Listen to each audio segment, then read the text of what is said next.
ಸತ್ಯ ಯುನಿಲೆಟ್ ಅಲ್ಲಿ full Moon sale June 29 ಒಂದು ದಿನ ಮಾತ್ರ. ಸತ್ಯ ಯುನಿಲೆಟ್. ಸೊ ಈಗ ಜೋರಾಗುವಂಥ ಹಂತದಲ್ಲಂತೂ ಇದೇ ಇದು. ಇಲ್ಲಿಗೆ ಮುಗಿಯೋದಿಲ್ಲ. ಕಾರಾಗೃಹಕ್ಕೆ ಭೇಟಿ ನೀಡಿದರು ನಿಖಿಲ್ ಕುಮಾರಸ್ವಾಮಿ ಅವರು. ಬಂಧಿತ ಕಾರ್ಯಕರ್ತರನ್ನು ಭೇಟಿ ಮಾಡಿ ಒಂದು ಧೈರ್ಯ ತುಂಬುವಂಥ ಕೆಲಸವನ್ನ ಮಾಡಿದ್ದಾರೆ ನಿಖಿಲ್ ಕುಮಾರಸ್ವಾಮಿ.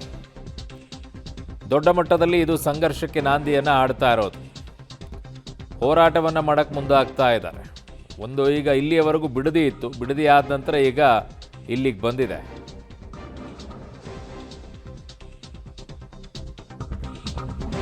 ಕೆಲವೊಂದಷ್ಟು ವ್ಯಕ್ತಿಗಳು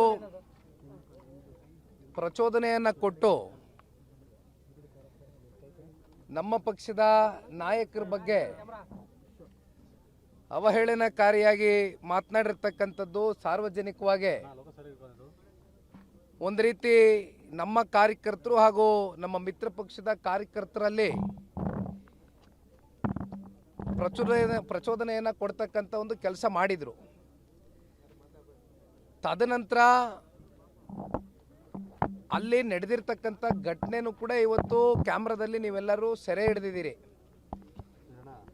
ಇಲ್ಲಿ ಯಾವ ಈ ಒಂದು ಘಟನೆಗೆ ಸಂಬಂಧ ಇಲ್ಲದೆ ಇರತಕ್ಕಂಥ ಕೆಲವೊಂದಷ್ಟು ಅಮಾಯಕ ವ್ಯಕ್ತಿಗಳನ್ನ FIR ಮಾಡೋದಷ್ಟೇ ಅಲ್ದಿರಾ ಸುಮೋಟೋ ಕೇಸನ್ನು ದಾಖಲಿಸಿ ಅವರನ್ನ